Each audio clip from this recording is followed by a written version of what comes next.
코로나 바이러스의 백신을 만드는 방법은 암 치료하고도 상당히 밀접한 관계가 있는 것인데, 코로나의 모습이 표면에 보면 이렇게 뾰족뾰족하게 스파이크가 있다. 이 코로나 바이러스 포함한 바이러스들의 특징이 이런데, 이 스파이크를 감싸가지고 작동을 못하게 하는 것이 엔티바디라고 생각하면 된다.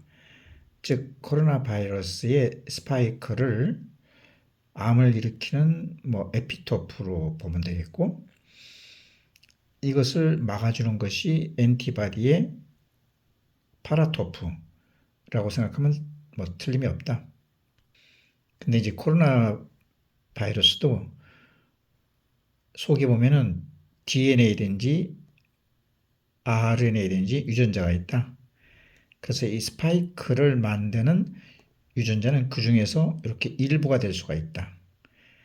그래서 스파이크를 합성하려고 하면은 이 속에 있는 유전자만 별도로 크리스퍼 카웨이 유전자 카웨이로 해가지고 게놈 에디팅이라는 걸 기법을 통해 가지고 코로나 바이러스의 일부 유전자, 스파이크를 만든 유전자만 뽑아내서 이것을 기름막에 둘러싸여 가지고 이 코로나의 메신저 RNA 일부를 뽑아내서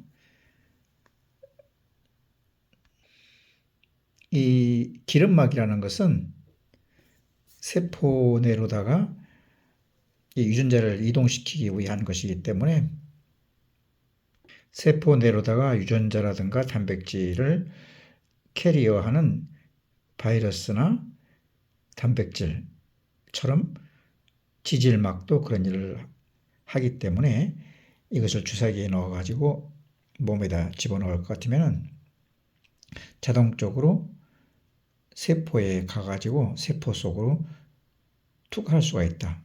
왜냐하면 캐리어이기 때문이니까 그 셀로 들어갈 수 있는 그런 능력이 있는 캐리어이기 때문에 이 유전자가 어떤 셀 속으로 들어가게 되면은 이 유전자는 DNA도 아니고 메신저 RNA다. 그러니까 바로 이것이 명령을 내릴 수가 있다. 그래서 소포체한테 아미노시드를 동원해가지고 단백질을 만들어 이렇게 지시를 내릴 수 있으면은 여기서 만들어지는 그 단백질이라고 하는 것은 뾰족뾰족 나온 스파이크 단백질의 유전자이기 때문에 그것이 생길 수밖에 없다.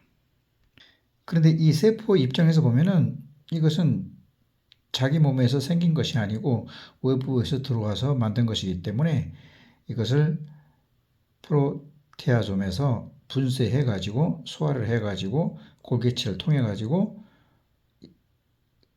MHC에 실어서 이렇게 외부에다 전시해 놓는다.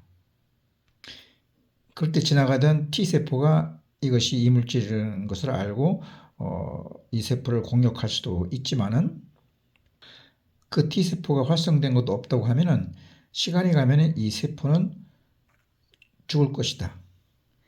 죽으면은 이 속에서 있던 이 스파이크의 에피토프가 세포가 사멸됨과 함께 혈관 내에 떠도는 어떤 유전자 조각, DNA 조각이 되는 것이다. 혹은 RNA 조각이 되는 것이다. 에피토프만 떠도는 것이 아니라 이 셀 속에 들어가 있던 RNA 조각들도 떠도는 것이다. 그러면은 이것이 뉴 제너레이션 시퀀스 혹은 게놈 프로파일링, 윤곽을 그리는 것을 이 단백질 조각을 가지고서 할 수가 있다. 이 조각들을 모아서 덴드라이트가 이상한 물질들이 있으니까 일단은 침입자로 봐가지고 이 정보를 가져다가 전달을 T세포에 하는 것인데, 혈중에 떠도는 이상한 단백질 조각들을 포획, 운반, 프레젠테이션 하는 그 덴드라이트 셀에 의해 가지고 이 조각들이 단백질 조각들을 T세포가 인지하게 되면은 T세포가 B세포한테 명령을 내려가지고 항체를 만들려고 한다. 물론 이것들을 덴드라이트 셀이라든가 혹은 매크로파지가 잡아먹을 수 있지만 그것은 선천성 면역이고, 후천성으로다가 T세포한테 연락해가지고 T세포가 다시 B세포에 연락해가지고 B세포가 플라즈마 셀이 된 다음에 여기서 엔티바디가 형성되면은 이 엔티바디가 형성된 것이 자기들이 있게 한 그러한 모양을 가지고 있는 스파이크 모양의 어떤 세포 분비물을 공격하게 되는 것이다. 즉 T세포로부터 덴드라이트 셀의 정보를 받은 B세포이 엔티바디를 만들어 가지고 그 스파이크 단백질을 인지해 가지고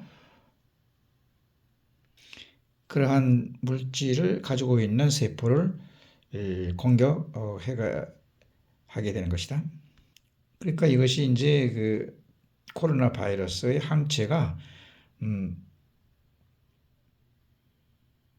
그 스파이크를 가지고 있는 세포를 공격하게 되는데, 여기서는 설명하다 보니까 이래 된 것이지만 사실은 이 코로나 바이러스의 메신저 RNA가 들어와 가지고 여기서 자기가 유전자를 복사를 여러 개 해가지고 각각 유전자를 복사한, 여기서는 조각이 들어왔으니까 스파이크가 들어왔으니까 그럴지 망정이지, 만일 코로나 바이러스가 이 세포에 침입했다고 하면은 이 스파이크만 생기는 것이 아니라 코로나 유전자가 다 들어왔기 때문에 그 유전자가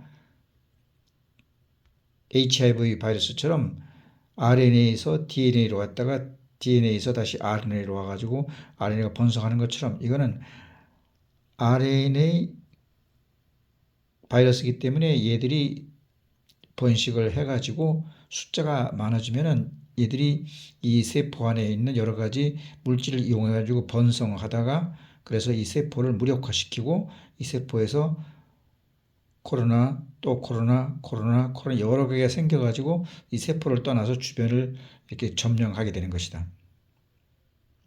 그때 B세포에서 만든 엔티바디가 얘들의 그 스파이크를 이렇게 엔티바디로 묶어버리면은 무력화되는 것이다. 그 2세대 표적 말고 3세대의 첫 번째 그 체크포인트 말고 엔티바디를 이용한 카트 T셀 개념과 엔티젠을 이용한 덴드라이트 셀 개념이 있는데, 이것은 스파이크만 가지고 있던 세포가 죽은 조각들을 이용해 가지고 덴드라이트 셀이 정보를 T셀하고 B셀에 줘가지고 엔티바디를 만든 걸로 봐서는 엔티젠 덴드라이트 셀 시스템과 똑같은 치료 방법으로 해가지고 뉴 제너레이션 시퀀스 게놈 프로파일링을 통해 가지고 엔티젠을 공부한 다음에 하는 그런 시스템과 같은 것이다. 근데 이제 B셀에서 만든 엔티바디를 만일 캐리어를 통해 가지고 또 다른 캐리어를 통해 가지고 내부 잠자고 있는 T세포에 집어넣어 가지고 T세포를 액티베이팅 시켜 가지고 이 T세포가 사이토킨을 발사해 가지고 이 스파이크가 보이는, 그러니까 분비물에 스파이크가 보이는 것을 공격하면은 이것은 캐리어 엔티바디 카트 T셀 개념과 같은 것이다. 이 세포가 사멸한 것이 아니라 이 세포에서 만들어진 프로테인들이 완전한 바이러스도 아니고 그 스파이크만 있는 것이기 때문에 그 리보솜에서 만드는 것을 이 세포에서는 그냥 그 자기 몸이 안 만드는 거니까 MHC 실어가지고 그 이렇게 골기체를 통해 가지고 외부에 이렇게 전시해 놨을 것이다. 이 전시해 놓은 것을 공격하는 것이 T셀이라고 했는데 어떤 T셀이냐면은 엔티바디를 캐리를 통해 가지고 T셀을 액티베이션 시킨 그것이 돌아다니다가 똑같은 스파이크를 보면 공격하는 엔티바디 카툰 시스템도 여기서 유출될 수가 있는 것이고, 원래는 엔티젠, 에피토프, 덴드라이트 셀 시스템이었던 것이고, 그리고 여기서 이제 뉴 제너레이션 시퀀스 와 그리고 윤곽을 그리는 게놈 프로파일링 개념이라든가, 그리고 이콜라이에서 그 단백질 많이 생성하는 것을 갖다가 모을 수 있는 그런 개념 등. 그러니까 여기서 처음에 생성된 것이 스파이크인데 이 스파이크를 많이 생성됐다는 얘기는 이것이 뭐 인슐린일 수도 있는 거고 필요한 어떤 타겟 프로테인이고 타겟 유전자로다가 볼 수 있는 것이다.